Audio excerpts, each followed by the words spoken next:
parole de Dieu ensemble. Vous êtes prêts? Si je vous dis douce maman, si je vous dis ma très chère maman, ou encore si je vous dis jolie maman, ou encore pour toi maman, ça vous rappelle quoi? Ça vous rappelle quoi? Hein? Ça vous ramène peut-être certains des années en arrière, hein? Lorsque vous étiez sur les bancs de l'école et que vous étiez en train d'écrire les poèmes. Pour toi maman, virgule. Et après, vous avez toute une série de mots, de qualificatifs, d'expressions pour exprimer combien vous aimiez votre maman. Et il y en a tellement. Il y a merveilleuse, il y a jolie, il y a précieuse, il y a courageuse. Oh, il y a tous les qualificatifs qu'il faut pour honorer la maman. Et on est en ce jour de fête. Hein. C'est la fête des mères aujourd'hui. Et vous savez, ces mots doux, ces mots d'affection qui mettent en l'honneur, qui portent ou encore qui valorisent celles qui ont porté ou mis au monde un enfant, nous rappellent encore aujourd'hui combien les mamans sont précieuses. Et on veut encore les honorer, mais la Bible aussi les honore.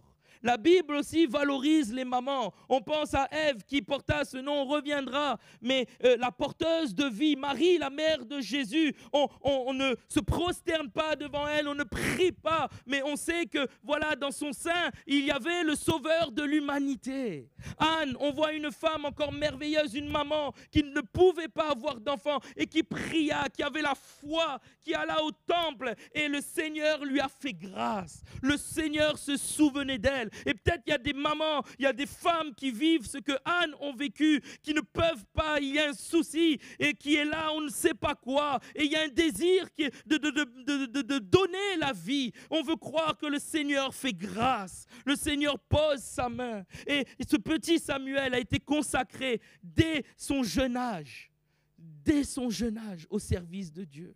La Bible nous parle encore d'autres femmes, Noémie, Ruth, Déborah, Jochebed, la maman de Moïse. Ou encore, on a tout un descriptif de cette femme vertueuse, de cette maman qui est décrite dans le livre des Proverbes. Ces femmes ne sont pas seulement des porteuses de vie, ces femmes ne sont pas seulement celles qui donnent la vie, mais ces femmes qu'on trouve, certaines en tout cas qu'on trouve dans la parole de Dieu, elles guident, elles inspirent et permettent aussi de nous donner des leçons pour qu'on puisse s'approcher tout à nouveau de Dieu.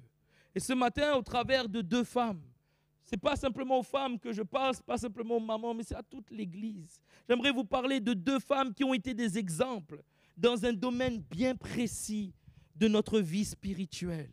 Et on va ensemble lire 2 Timothée, chapitre 1, versets 1 à 5. Voici ce qu'il est dit: Paul, apôtre de Jésus-Christ, par la volonté de Dieu, pour annoncer la promesse de la vie qui est en Jésus-Christ.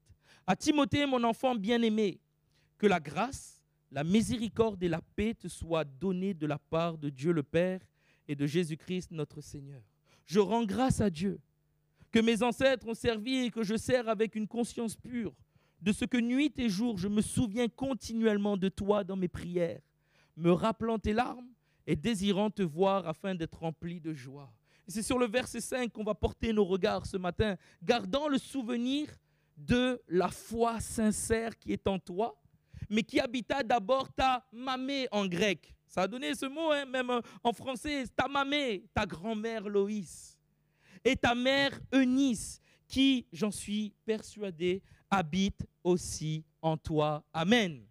Donc ces deux femmes, vous les avez reconnues, vous, lecteurs de la parole de Dieu, ou ce qu'on vient de lire, c'est Eunice et c'est Loïs. Cette lettre de Paul à Timothée, Paul écrit en prison. On est en l'an 67, on est en l'an 68, dans cette période à Rome où Paul était détenu sous le règne de Néron.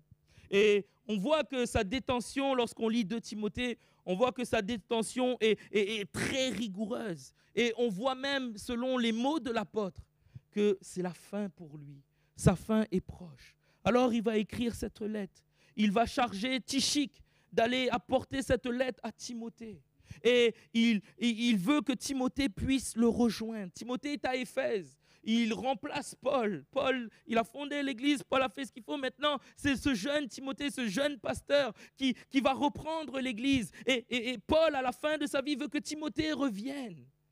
Il y a déjà Luc qui est avec lui. Mais il veut que Timothée vienne, lui ramène le manteau, lui ramène les parchemins, ramène même Marc, l'évangéliste, avec lui. Et Paul va l'appeler mon enfant.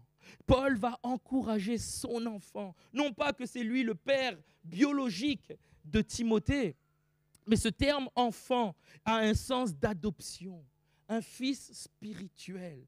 Paul est celui qui a amené à la foi en Christ Timothée, voire même il l'a formé spirituellement. Et il va l'appeler mon enfant. Il va l'encourager à ne pas abandonner lorsqu'il y a des épreuves et il va comparer les épreuves que lui, il a connues. Tous ceux qui l'ont abandonné, tous ceux qui lui ont fait du mal. Et il va dire à Timothée, ne te décourage pas, mais persévère comme un bon soldat de Christ.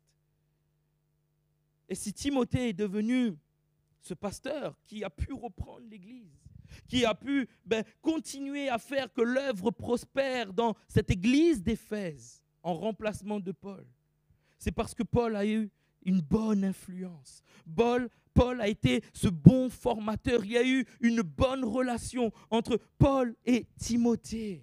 Et je bénis le Seigneur pour les formateurs. Je bénis le Seigneur pour même, et je le dis même aux caméras, à travers de cette relation qu'il y a entre Jean-Paul ainsi que moi-même. De toute façon, il n'est pas là, donc vous ne lui direz pas ce que j'ai dit.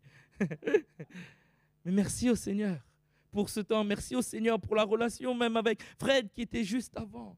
Et avec ceux avec qui j'étais, avec ceux que j'ai connus. Cette relation qui forme, cette relation qui encourage, cette relation qui fait grandir. Et je pense aussi à tous mes autres collègues. On est passé par là. Parfois, c'était compliqué, c'était difficile. Mais il y a une formation qui était là. Il y a une relation. Il y a eu des choses qui ont été semées. Et on voit que si Timothée est devenu ce pasteur, oui, c'est l'influence de Paul. Oui, c'est l'influence de sa formation. Mais on voit que cela a commencé dès son enfance. On voit que cela a commencé dès son plus jeune âge. Lorsqu'on lit 2 Timothée 3, versets 14 à 15, il est dit « Toi, demeure dans les choses que tu as apprises et reconnues certaines, sachant de qui tu les as apprises. Dès ton enfance, tu connais les saintes lettres qui peuvent te rendre sage à salut par la foi en Jésus-Christ. » Paul et Timothée est devenu ce qu'il était. Oui, il y a eu l'influence de ce père spirituel, comme on aime à l'appeler. Il y a eu cette influence de Paul. Mais si Timothée est comme ça aujourd'hui, c'est parce qu'il y a une influence depuis sa tendre enfance.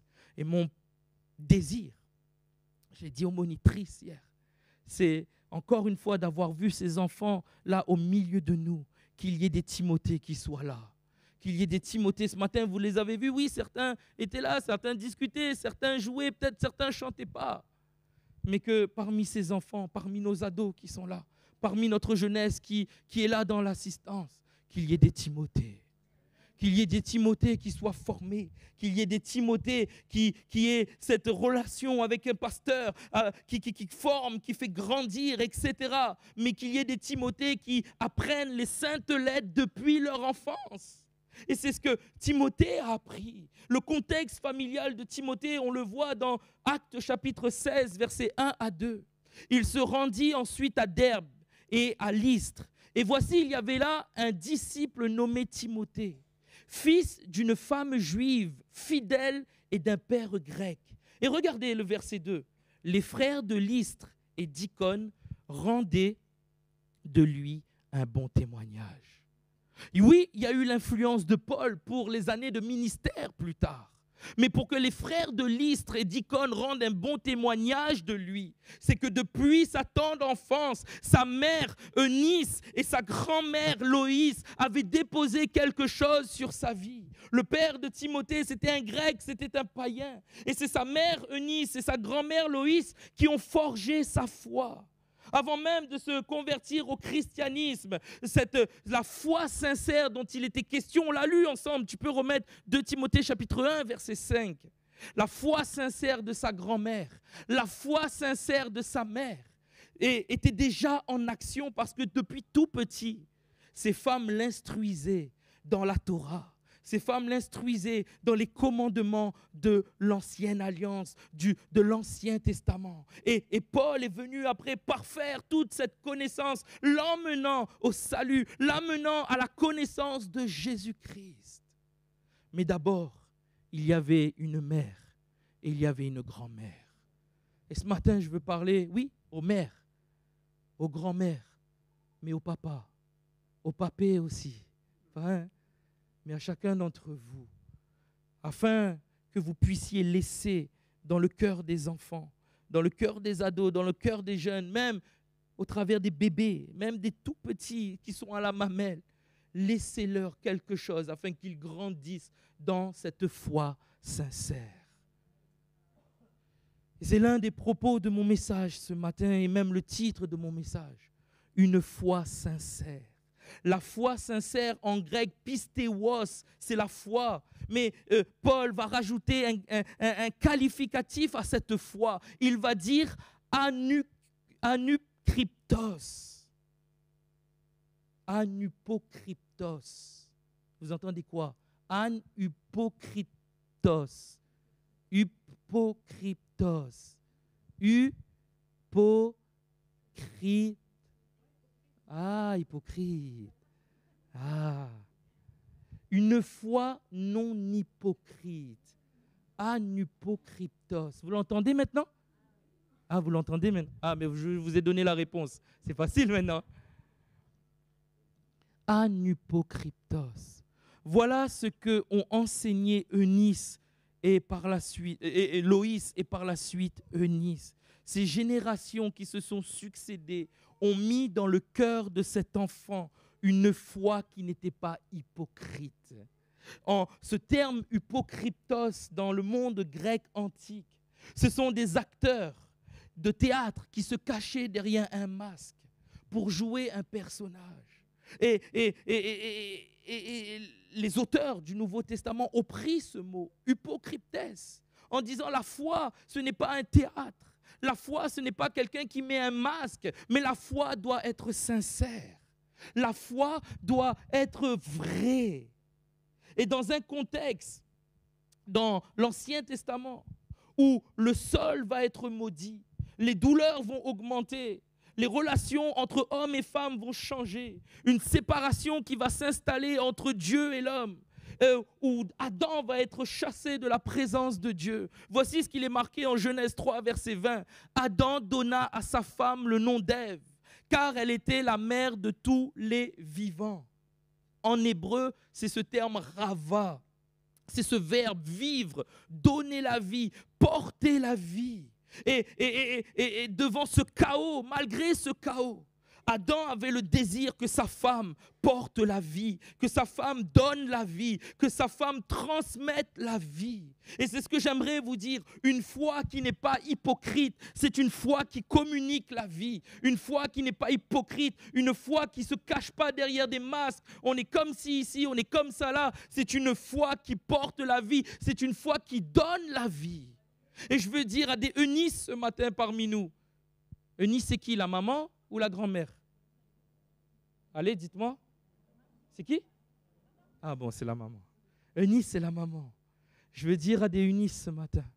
Je veux dire à des Loïs. Je veux dire à des papas. Je veux dire à des grands-pères. Je veux dire à chacun d'entre nous que notre foi soit sans hypocrisie. Que notre foi soit sans masque. Pour qu'on dégage et qu'on donne la vie autour de nous. La vie. Et c'est facile de savoir si on a la vie.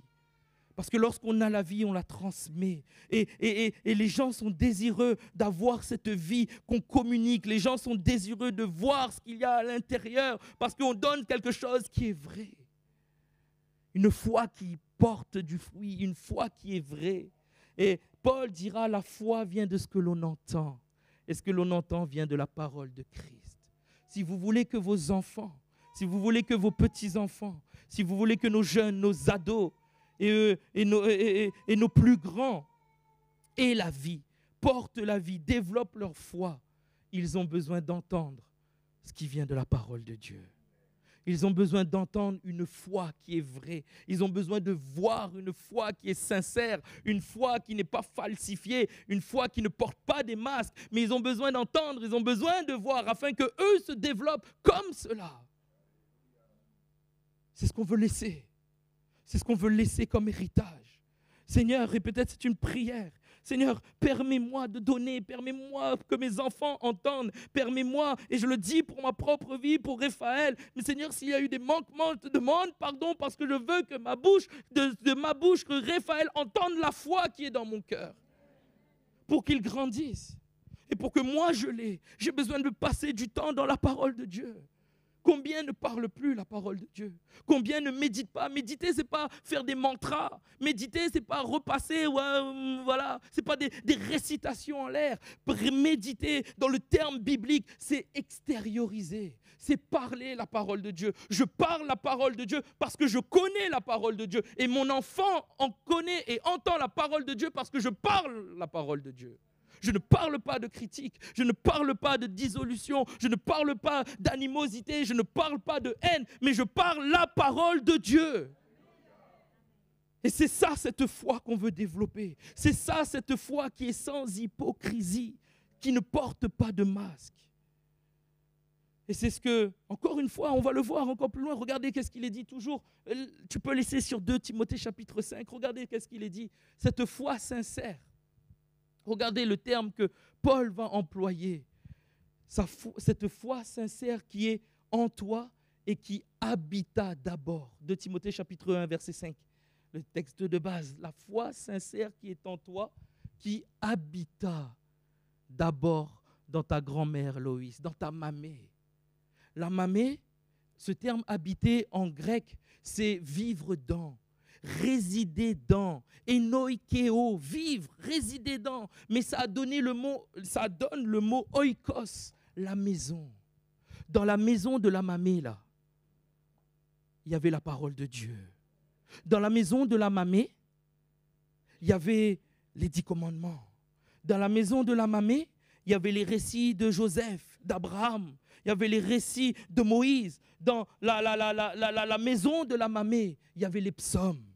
Dans la maison de la mamée, c'était une présence de Dieu qui était présent, qui était là. Et Eunice, qui était dans la maison de la mamée, elle a grandi avec ça.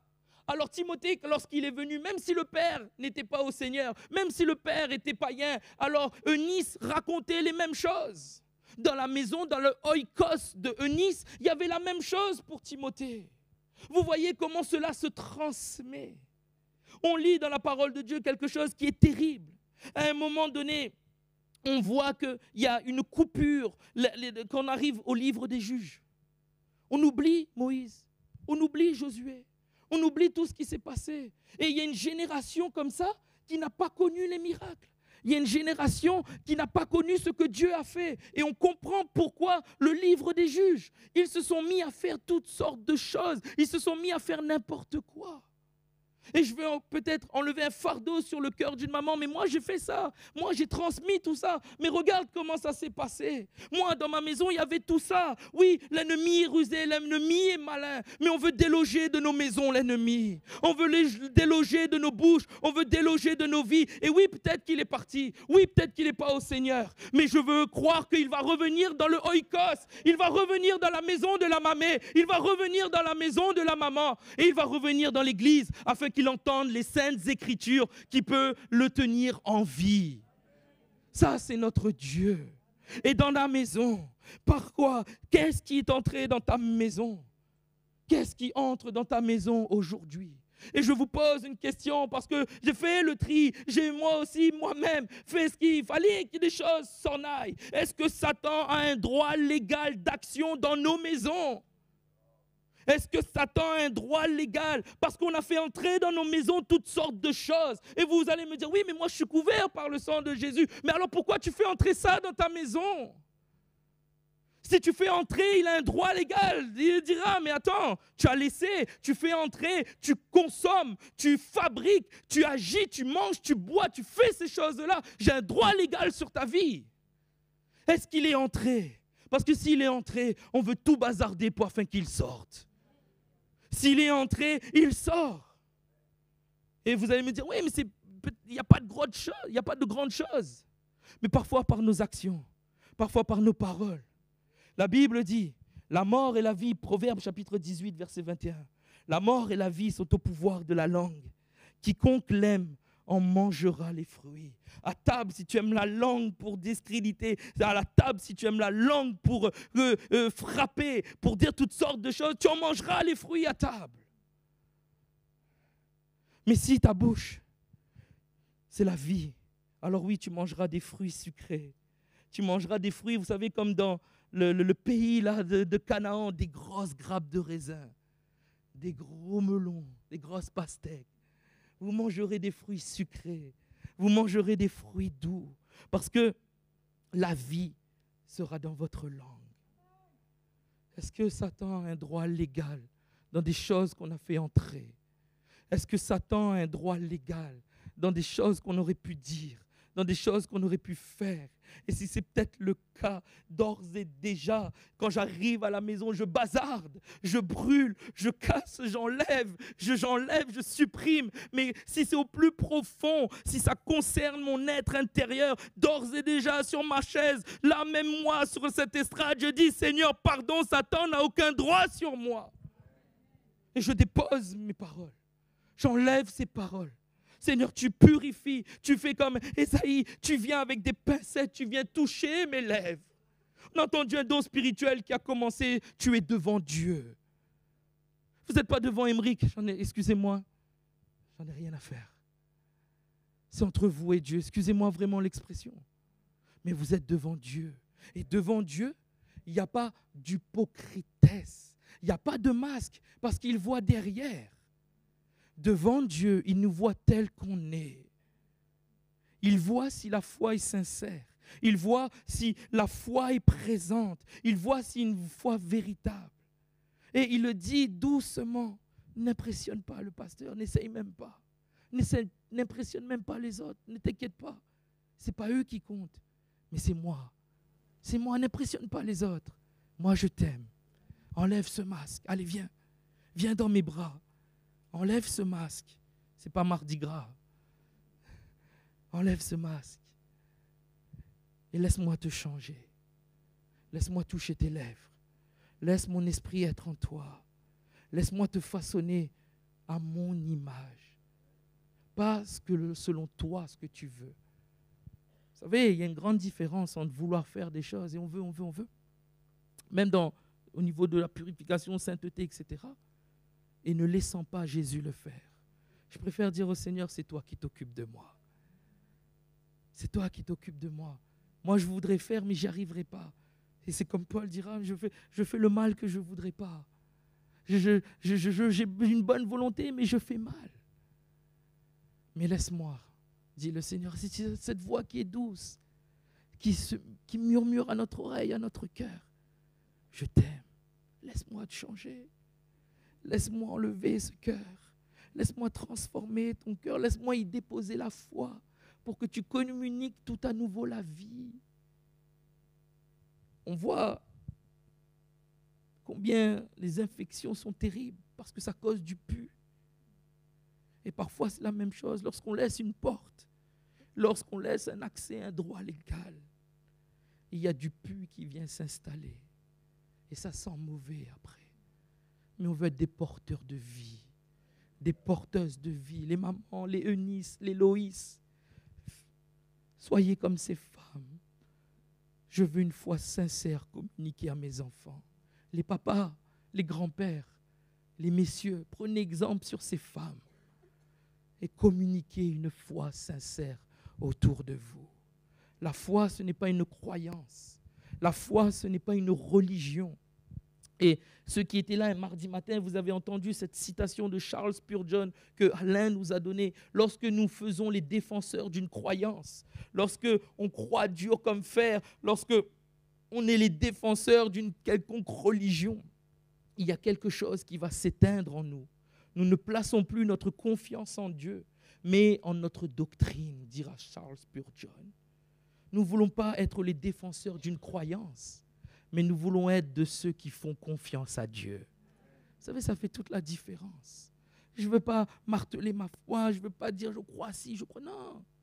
Je veux faire confiance à Dieu. Faire confiance à Dieu, c'est le laisser parler à ma place. Faire confiance à Dieu, c'est le laisser me diriger. Faire confiance à Dieu, c'est le laisser agir. C'est ça la foi qui est démontrée, afin d'obtenir ce que nous demandons. Et cette citation, ce verset biblique du livre des Hébreux, sans la foi, il est impossible de lui être agréable. Car il faut que celui qui s'approche de Dieu croit que Dieu existe et qu'il est le rémunérateur de ceux qui le cherchent. J'ai besoin de cette foi dans mon cœur pour plaire à Dieu. Littéralement, c'est que Dieu prend plaisir en moi. Et lorsqu'on lit le livre des Hébreux, on voit qu'il est parlé d'Abel, on voit qu'il est parlé de Noé, d'Abraham, d'Isaac, de Moïse, même de Rahab. Vous connaissez la vie de Rahab, même elle, sa foi plaît à Dieu, a plu à Dieu. Et il y en a d'autres, eux qui affrontaient d'autres de terribles souffrances.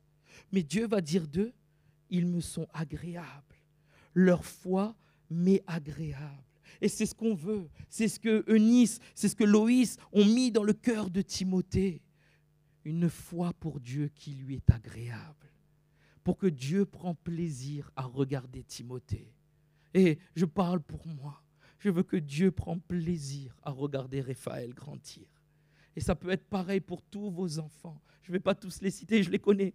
Je ne vais pas tous les citer. Mais d'ores et déjà dans ton cœur, fais cette prière, Seigneur. Je veux que tu puisses prendre plaisir à regarder peut-être mon petit-fils, ma petite-fille, même s'ils sont éloignés de toi, je sais que tu as un plan pour eux. Je sais que tu les ramènes à toi. On voit que la foi, sans la foi, il est impossible de lui être agréable. Mais cette foi nous permet de croire en Dieu. Cette foi nous permet de nous approcher de Dieu, de vivre pour Dieu.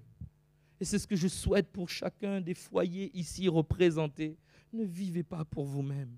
Ne vivez pas pour une carrière. Ne vivez pas pour être une vie tranquille ici-bas. Parce que si on lit bien les Écritures, ceux qui veulent vivre pieusement, et c'est dans 2 Timothée, il y aura des persécutions qui sont là. Ne vivez pas sur cette terre pour être tranquille, on a fini, on attend le glorieux jour. Oui, peut-être. Mais vivez sur cette terre uniquement pour Dieu. Famille qui est représentée en ce jour de fête des mamans. On va dire c'est la fête des familles. C'est la fête de ceux qui donnent la vie. Donc il y a les mamans et les papas dedans. Hein? C'est bon les papas, je ne vous ai pas oublié. Hein? Mais c'est la fête des familles, des maisons, des oikos. Des maisons qui donnent la vie. Et je repose cette question, qu'est-ce qui est entré dans ta maison? Ou plutôt le changer en disant, j'ai l'assurance que dans ma maison, il y a la vie. J'ai l'assurance que dans ma maison est porteuse de vie. J'ai l'assurance que dans ma maison, il n'y a pas une religion. Il y a une communion. Dans ma maison, oui, même si le mari ne connaît pas le Seigneur, mais tu fais le travail. Tu pries pour ton mari, tu pries même pour ton épouse, peu importe, tu pries pour ton enfant. Dans ma maison, si je vis pour Dieu, il y a une relation. C'est ça la foi. Ce n'est pas une croyance quelconque, ce n'est pas une religion, mais c'est une confiance en Dieu. C'est une relation avec Dieu. Je peux lui parler, il peut me parler, je m'attends à lui et je lui fais confiance. Est-ce qu'il nous emmène à cette foi que Loïs, que Eunice a mis dans le cœur de Timothée, une foi que lorsqu'il grandira, avec les enseignements de Paul, lui permettent de quoi? Lui permettent d'avoir la rémunération. Dieu est celui qui rémunère. Sans la foi, il lui est impossible de lui être agréable. Mais quoi? Parce qu'il faut qu'on croie que Dieu existe et qu'il est quoi? Le rémunérateur. C'est-à-dire celui qui paye le salaire. Celui qui, dans le monde gréco-romain, qui donnait la première récompense pour le travail. Vous avez déjà reçu votre salaire? Vous êtes content en fin du mois lorsque vous avez, ou au début du mois, je ne sais pas, vous avez un salaire qui tombe. Vous avez le Seigneur qui donne, le Seigneur qui pourvoit d'une façon ou d'une autre. Vous savez, à l'école biblique, parfois il y avait des paquets qui étaient devant les portes. Dans les portes de mes amis, il y avait, en fin de mois, impossible de payer le directeur, impossible de payer le comptable, et c'était compliqué. Mais dans les boîtes aux lettres, il y avait un chèque. Venant de qui, je ne sais pas. Mais Dieu pourvoit. Dieu est le rémunérateur. Il y avait devant nos maisons des petits paquets avec des petits colis. Peut-être la solidarité évangélique, je ne sais pas. Restauration Cévennes pour ces personnes, je ne sais pas. Mais il y avait des petits paquets, du riz, des pâtes. Dieu rémunère. Lorsqu'on lui est agréable et que c'est compliqué les fins de mois, lorsqu'on serre la ceinture et qu'on perd tout, on n'a plus rien, on se tire la langue, on ne sait pas comment on va faire. On a un Dieu qui nous aime. Un Dieu qui a envoyé les corbeaux nourrir Élie au torrent de Kérit. Et il a bien mangé, hein? Il a mangé de la viande. Aujourd'hui, la viande est chère. Aujourd'hui, la viande, pas tous les foyers mangent de la viande. Oh, mais Élie a mangé de la viande. Je ne sais pas comment ça a été fait. Comment c'était arrivé devant lui, mais il a mangé. La foi, lorsqu'on place notre confiance en Dieu, il donne le salaire. Et le salaire, aujourd'hui, peut prendre toute autre forme. Mais Dieu est un Dieu qui pourvoit. Comment je vais passer cette épreuve? Je ne sais pas. Regarde là-haut.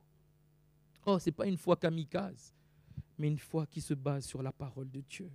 Une foi qui entend la parole de Dieu. Et élevez vos enfants dans cela. Élevez vos enfants en leur disant, tu vois, là c'est compliqué. Dites-leur, c'est compliqué. Mais tu verras, on va voir Dieu agir. C'est compliqué, mais on va voir Dieu pourvoir à nos besoins. C'est compliqué, mais nous, dans notre famille, on croit en Dieu. Nous, dans notre famille, Dieu prend plaisir en nous.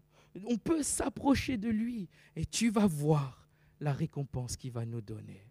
Je vais terminer par cette citation d'un théologien qui dira « Nous sommes le produit de notre héritage ». C'est-à-dire que ce qu'on est aujourd'hui, c'est parce qu'on a reçu des choses dans le passé, de génération en génération. Et Timothée, ce qu'il est, c'est qu'il l'a reçu de sa grand-mère. Il l'a reçu de sa mère. Oui, je pense que même si son père n'était pas croyant, il a reçu des choses de son papa. Et nous, c'est la même chose. Que ce soit pour ces enfants qui sont là, nos ados, voire même nos jeunes et autres, qu'ils puissent recevoir de bonnes choses de nous. Et s'il y aurait, oui, pardon, Seigneur, des mauvaises choses qui se sont glissées par là, Seigneur, je te demande pardon. Je me repens, je m'humilie, parce que je veux que tu te plaises avec nous. Je veux que dans ma maison, dans mon oikos, il y ait ta présence, il y ait ta personne. Loïs, son nom signifie plus agréable et plus désirable.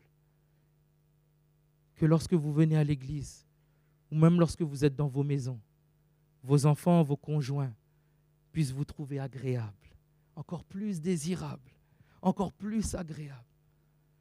Que ton mari ne fuit pas la maison parce que tu es là. Ça fait sourire, mais parfois c'est triste. Et que ton épouse ne quitte pas la maison parce que tu es là, en disant aux enfants, restez tranquilles, parce qu'il y a la terreur qui est là. Ne terrorise pas ton enfant, ton épouse, ta femme ou autre. Mais sois plus agréable, comme Loïs, sois encore plus désirable. Et Eunice signifie heureusement victorieuse. Une victoire bénie, une heureuse victoire. Lorsqu'on fait grandir nos enfants dans cette foi sincère, une foi sans hypocrisie, il y a une victoire à la clé. Il y a une victoire qui est donnée. Et ce matin, rejetons tout fardeau. L'ennemi essaye peut-être de culpabiliser en disant « Mais tu vois, tu ne vis pas ça. » Mais tu lui dis « Je m'en fiche parce que Dieu m'a pardonné. » Tu n'as pas de droit de m'accuser, tu n'as pas de droit légal. Parce que celui qui change les cœurs, c'est mon Seigneur, c'est mon Dieu. Celui qui change ma vie. On peut baisser nos têtes ce matin. Simplement prier pour vous. Priez pour les mamans, priez pour les grands-mères. Mais de manière générale, priez pour toutes les familles, pour toutes les maisons. Seigneur, te demandant que la foi soit sincère, que les foies des maisons ne portent plus de masques, mais que les masques tombent, que les regards, que les paroles soient sincères, que les vies soient imprégnées de toi, que les vies soient imprégnées de ta personne, que les vies soient imprégnées de ton caractère, que les vies soient imprégnées de la vie d'en haut. C'est ce que nous réclamons. C'est ce que je réclame pour mes bien-aimés. C'est ce que je réclame pour des mamans. C'est ce que je réclame pour des papas. Et s'il y a eu des manquements, au nom de Jésus, tu es celui qui répare. Au nom de Jésus, tu es celui qui rétablit, tu es celui qui console, tu es celui qui essuie les larmes et tu permets à des parents de se réconcilier, tu permets à des parents de porter la paix dans les foyers, tu permets à des parents de s'aimer tout à nouveau, tu permets à des enfants d'aimer leurs parents, tu permets à des enfants, à des filles, à des garçons d'aimer tout à nouveau leur maman en ce jour de fête. Parce que tu es celui qui donne la vie. C'est ma prière.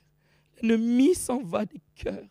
Si l'ennemi a volé quelque chose, l'ennemi a piétiné quelque chose, qu'au nom de Jésus, maintenant, la guérison soit opérée, la restauration des cœurs, et qu'il s'enfuit loin de vous.